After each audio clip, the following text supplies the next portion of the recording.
Exercise 10.4 के लिए formula है वेक्टर और cross product of two vector. दो वेक्टर हैं ए और बी, इनके बीच में एंगल है थीटा, तो इनका क्रॉस प्रोडक्ट निकालना है ए क्रॉस बी। तो इसका फॉर्मूला होता है magnitude of A magnitude of B sine theta, और एक यूनिट वेक्टर आता है जो उसकी डायरेक्शन बताएगा। इसमें रिजल्टेंट क्वांटिटी वेक्टर होती है। तो रिजल्टेंट की डायरेक्शन निकालने के लिए right hand thumb rule use करना है। जैसे ए क्रॉस बी निकाला तो ए से बी की तरफ जाना है, राइट हैंड ऐसे रखना है, ए से बी की तरफ जाना है तो थंब ऊपर की तरफ आ रहा है, तो मतलब ये इसकी डायरेक्शन क्या होगी, बाहर की तरफ, इस प्लेन के परपेंडिकुलर आउटवर्ड्स।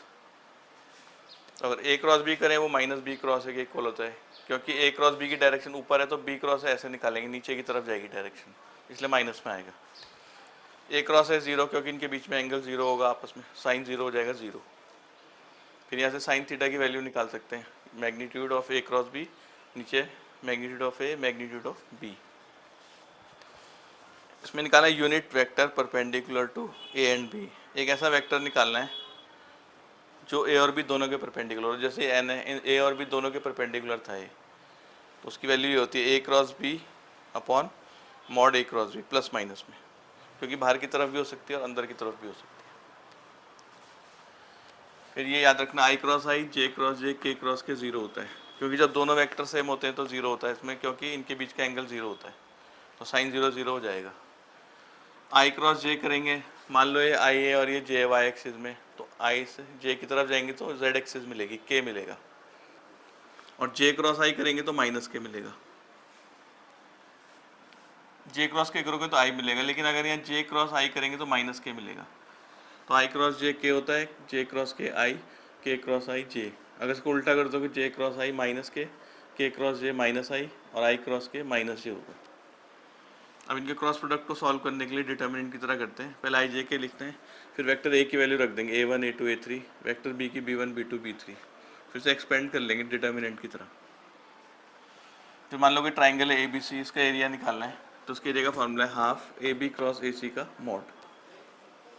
फिर area of parallelogram having adjacent sides A and B, एक पैरेललोग्राम है जिसकी अगल बगल वाली साइड A और B है, इसका एरिया होगा half mod A cross B।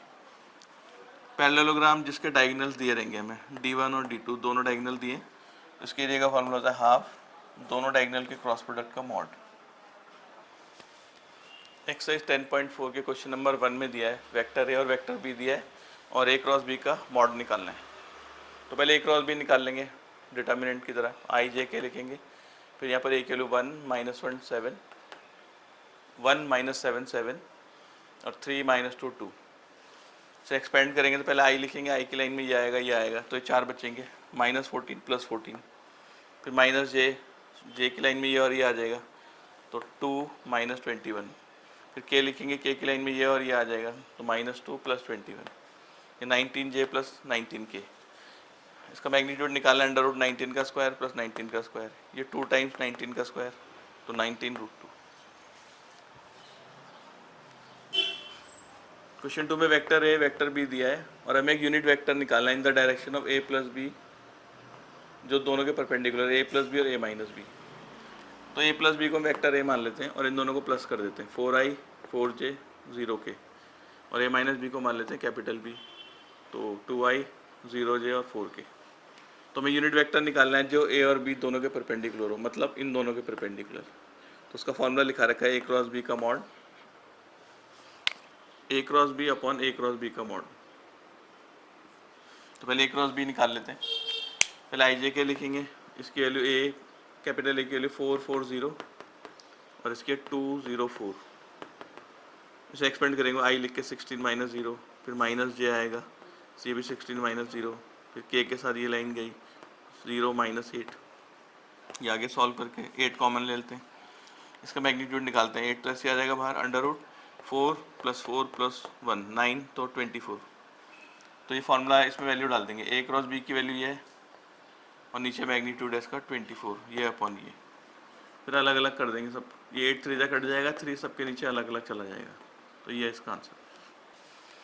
Question 3 में दिया है एक यूनिट वेक्टर है, तो हम मान लेते हैं xi plus y j plus z k, इसका मॉड 1 होगा और x square plus z square, x square y square z square भी 1 होगा। ये कह रहे हैं जो वेक्टर ए है ये आई के साथ 60 एंगल बना रहा है, तो कॉस थीटा का फॉर्मूला लगाते हैं डॉट वाला, A dot B upon mod A mod B. अगर हम ए का डॉट आई से करेंगे तो आई वाला ही होगा, तो एक्स आ जाएगा। मॉड ए 1 है, यूनिट वेक्टर है, मॉड आई भी 1, तो एक्स की वैल्यू आ गई 1/2। फिर उन्होंने बोला ये जे के साथ 45 डिग्री का एंगल बना रहे हैं π/4, तो उसका कॉस थीटा का फॉर्मूला लेंगे A dot J upon mod A mod J. तो ए डॉट जे करें, इसका जे से डॉट करेंगे तो जे वाला ही आएगा वाई, नीचे दोनों 1 है, कॉस 45 1/√2, तो ये वाई आ गया।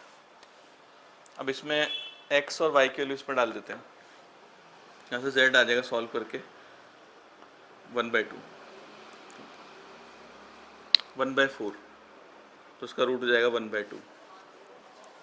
फिर हमें बताना है कि ये के साथ कितने एंगल बनाता है, तो कॉस थीटा का फॉर्मूला लगेगा ए डॉट के अपॉन मॉड ए मॉड के। अगर इसका के से डॉट करेंगे तो जेड आएगा, नीचे दोनों 1 है, जेड के वैल्यू निकाल रखी 1/2, तो कॉस की वैल्यू हाफ कब होती है 60 डिग्री पे या π/3 पे। तो एंगल ये आ जाएगा के साथ या जेड एक्सिस के साथ, और इनके कॉम्पोनेंट्स के लिए एक्स वाई जेड। क्वेश्चन 4 में a माइनस B cross A plus B को सॉल्व करना है, तो a क्रॉस ए हो जाएगा, फिर a cross B minus B cross A मिल जाएगा minus B cross B.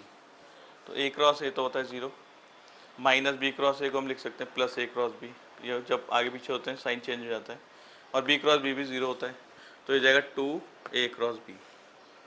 Fifth में दिया है ये दो वेक्टर, इनका क्रॉस प्रोडक्ट 0 है, लैम्डा और म्यू की वैल्यू निकालनी है। तो क्रॉस प्रोडक्ट सॉल्व करने के लिए पहले आई जे के लिखेंगे, फिर 2 6 27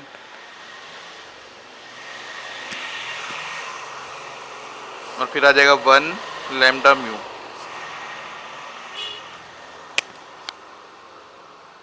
इक्वल्स टू 0। तो इसे एक्सपेंड कर लेते हैं, पहले आई की लाइन में ये आएगा 6 म्यू माइनस 27 लैम्डा, फिर माइनस जे लिखेंगे, ये आएगा 2 म्यू माइनस 27 यहाँ पर, फिर के सी की लाइन में ये गया, तो बचेगा 2 लैम्डा माइनस 6, और ये 0 है मतलब 0 आई 0 जे 0 के, तो ये भी 0, ये भी 0 और तीसरा भी 0। तो इससे म्यू की वैल्यू आ जाएगी 27/2, यहाँ से 2 लैम्डा इक्वल टू 6, तो लैम्डा की वैल्यू 3। 6 क्वेश्चन में दिया ए 0 है बी 0 है, तो ए क्रॉस बी 0 होगा, और उसका कन्वर्स के बारे में क्या बता सकते हैं। तो अगर ए 0 है बी 0 तो ए क्रॉस बी 0 ही आएगा, लेकिन अगर ए क्रॉस बी 0 हुआ या तो ए 0 होगा या बी 0 होगा या थीटा भी 0 हो सकता है, क्योंकि इसमें साइन थीटा आता है। तो उसका मतलब अगर थीटा 0 हुआ तो ए क्रॉस बी 0 आएगा, तो तब ए और बी 0 नहीं होंगे, तभी भी इसका क्रॉस प्रोडक्ट 0 आ जाएगा। तो इसका मतलब ए और बी वेक्टर कुछ भी हो सकते हैं, 0 भी हो सकते हैं, नहीं भी हो सकते। जब ये 0 नहीं होंगे तो एंगल 0 होगा, तब इनका क्रॉस प्रोडक्ट 0 आ जाएगा। तो इसका मतलब अगर ए क्रॉस बी 0 है तो ज़रूरी नहीं है कि ए भी 0 हो और बी भी 0 हो। 7 में वेक्टर ए दे रखा है, वेक्टर बी दे रखा है, वेक्टर सी, ये वेरीफाई करना है, A cross B plus C equal to A cross B A cross C. तो पहले LHS सॉल्व करते हैं, A cross B plus C, इन दोनों को प्लस कर देंगे, b1 plus c1 b2 plus c2 b3 plus c3। इसका क्रॉस प्रोडक्ट सॉल्व करेंगे, आई लिख के ये लाइन गई, ये माइनस ये a2 b3 a2 c3 minus b2 a3 c2 a3, फिर माइनस जे, इसकी लाइन में ये और ये आएगा a1 b3 a1 c3, फिर minus b1 a3 c1 a3, ये आ गया।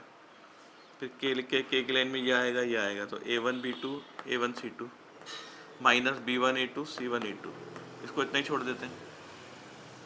राइट हैंड साइड सॉल्व करते हैं, A cross B A cross C. तो ए क्रॉस बी के लिए हम पहले ए क्रॉस बी के लिए आई जे के, यहाँ ए की वैल्यू यहाँ बी की वैल्यू, ए क्रॉस सी के लिए ए की वैल्यू और सी की वैल्यू से एक्सपेंड करेंगे, आई लिख के ये गया a2 b3 minus a3 b2, फिर माइनस जे आएगा, इसकी लाइन में ये जाएगा और ये जाएगा, a1 b3 minus b1 a3, ये आ जाएगा। फिर के की लाइन में ये और ये a1 b2 minus b1 a2, ये लिख लिया। इसको सॉल्व करते हैं, आई लिख के ये लाइन गई, तो a2 c3 minus c2 a3, ये आ गया। फिर माइनस जे आएगा, तो जे की लाइन में ये और ये चला जाएगा, तो बचेगा a1 c3 minus c1 a3, फिर के के साथ ये और ये जाएगा, तो a1 c2 minus c1 a2। अब इन दोनों में हम आई कॉमन ले लेते हैं, तो पहले लिखते हैं a2 b3, फिर यहाँ से a2 c3, फिर minus a3 b2 minus c2 a3, फिर इन दोनों माइनस जे कॉमन लेते हैं, पहले a1 b3 और a1 c3 को लिख लेते हैं, फिर b1 a3 a3 c1 को, फिर k कॉमन लेते हैं, पहले इसको लिखते हैं a1 b2 a1 c2, फिर minus b1 a2 c1 a2। तो ये जो i के साथ आ रहा है यही आ रहा है, j के साथ भी यही है और k के साथ, तो इसका मतलब दोनों इक्वल है, वेरीफाई हो। क्वेश्चन 8 में दिया है ए ज़ीरो बी ज़ीरो है तो ए क्रॉस बी ज़ीरो होगा, तो उसका कन्वर्स ट्रू है कि नहीं है चेक करना है, एग्जाम्पल से समझाना है। तो अगर ए ज़ीरो होगा बी ज़ीरो तो क्रॉस प्रोडक्ट ज़ीरो आएगा, ये तो ट्रू है। लेकिन अगर ए क्रॉस बी ज़ीरो होगा तो ए और बी ज़ीरो नहीं होंगे। तो मान लो हमने ए को मान लिया आई प्लस जे प्लस के और बी को मान लिया two i plus two j plus two k. हमें पता है कि क्रॉस प्रोडक्ट ज़ीरो तभी होता है जब उनके बीच का एंगल होता है ज़ीरो, साइन ज़ीरो ज़ीरो होता है। तो हमें कोलिनियर वेक्टर या पैरेलल वेक्टर मानने हैं। तो पैरेलल वेक्टर मतलब इसका डबल ले लेते हैं यहाँ पर। इनका क्रॉस प्रोडक्ट निकालेंगे आई जे के 1 1 1 2 2 2। क्रॉस प्रोडक्ट सॉल्व करेंगे मतलब ये सॉल्व करेंगे तो आ जाएगा 2 माइनस 2 0, जे के साथ भी 2 माइनस 2 0, के साथ भी 2 माइनस 2 0। तो मतलब ए क्रॉस बी तो ज़ीरो आ रहा है पर ए और बी ज़ीरो नहीं है। 9th में वर्टेक्स दे रखे हैं ए बी सी ट्राइंगल के, हमें इसका एरिया निकालना है। तो पहले ओ ए निकालेंगे आई प्लस जे प्लस टू के, ओ बी लिख लेंगे 2i प्लस 3j प्लस 5 के, ओ सी हो जाएगा आई प्लस 5j प्लस 5 के। फिर ए बी निकालते हैं ओ बी माइनस ओ ए, इससे उसको माइनस करते हैं आई प्लस 2j प्लस 3 के। फिर ए सी निकालते हैं ओ सी माइनस ओ ए, इससे उसको माइनस कर देते हैं 0 4j 3 के। फिर हम ए बी क्रॉस ए सी निकालते हैं, यहाँ आई जे के लिखेंगे, ए बी के लिए 1 2 3, इसकी 0 4 3 से एक्सपेंड करेंगे तो आएगा आई के साथ आएगा 6 माइनस 12 माइनस जे के साथ आएगा 3 माइनस 0 और के साथ आएगा 4 माइनस 0। तो ये इसकी वैल्यू आ गई। इसका हम मैग्नीट्यूड निकालते हैं 36 9 16, ये 61। तो ट्राइंगल के एरिया का फॉर्मूला होता है half A B cross A C का मॉड। तो इसकी वैल्यू रूट 61 है, रूट 61 अपॉन 2, ये आ गया एरिया ऑफ ट्राइंगल। एरिया निकालना है जिसकी एडजेसेंट साइड दे रखी है ए और बी। तो पहले ए क्रॉस बी निकाल लेते हैं आई जे के 1 माइनस 1 3 2 माइनस 7 1 से एक्सपेंड कर लेते हैं आई लिख के माइनस 1 प्लस 21, फिर माइनस जे लिख के 1 माइनस 6 के लिख के माइनस 7 प्लस 2, क्या आ जाएगा 20i 5j 5 के। फिर हम ए क्रॉस बी का मैग्नीट्यूड निकाल लेते हैं, इसका 400 प्लस 25 प्लस 25 450। तो एरिया ऑफ पैरेललोग्राम होता है ए क्रॉस बी का मॉड, तो ये 450 आ गया। इसके फैक्टर कर लेते हैं 15 15 2, तो 15 रूट 2। 11th क्वेश्चन में दिया है मॉड ए की वैल्यू 3 है, मॉड बी की वैल्यू रूट 2/3 और इन्होंने बोला ए दिया हुआ है कि ए क्रॉस बी इक्वल्स एक यूनिट वेक्टर है, तो बताना एंगल कितना होगा इनके बीच। तो अगर ये यूनिट वेक्टर है तो उसका मैग्नीट्यूड होगा 1। तो ए क्रॉस बी का फॉर्मूला होता है mod A mod B sine theta unit vector equals to 1। Mod A की वैल्यू 3, मॉड बी की रूट 2/3 साइन थीटा और एन, ये कैंसिल हो जाएगा, ये आ जाएगा root 2 sine theta mod n. तो ये भी एक यूनिट वेक्टर है, इसका मैग्नीट्यूड भी होगा 1, तो साइन थीटा आ जाएगा 1 अपॉन रूट 2, तो थीटा हो जाएगा 5/4 45। 12th क्वेश्चन में ओ ए वैक्टर दिया है, ओ बी वैक्टर दिया है, ओ सी और ओ डी। इससे जो रेक्टेंगल बन रहा है इसका एरिया निकालें, मान लो ए है, ये बी है, ये सी है, ये डी है। तो रेक्टेंगल के एरिया का फॉर्मूला वही होगा जो पैरेललोग्राम का होता है, दो साइड का क्रॉस प्रोडक्ट का मॉड। तो हम निकाल लेते हैं ए बी और ए डी और इसका मॉड निकाल देंगे। तो पहले ए बी की वैल्यू निकालने के लिए हम लिखेंगे ओ बी माइनस ओ ए। तो अगर ओ बी में से ओ ए को माइनस करेंगे हो जाएगा 2i, ये 0j प्लस 0 के। फिर हम निकालते हैं ए डी, ए डी के लिए लिखेंगे ओ डी माइनस ओ ए, ओ डी से ओ ए को माइनस करेंगे, यह आएगा 0i माइनस जे और 0 के। अब हम निकालते हैं ए बी और ए डी का क्रॉस प्रोडक्ट। ए बी की वैल्यू है 2i खाली और इसकी वैल्यू है माइनस जे, बाकी तो 0 ही है। तो आई क्रॉस जे होता है के, तो हो जाएगा -2k। तो एरिया ऑफ रेक्टेंगल,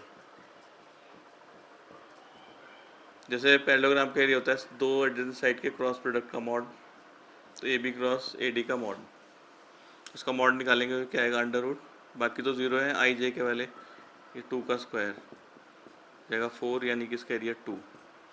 तो ऑप्शन सी सही है इसका।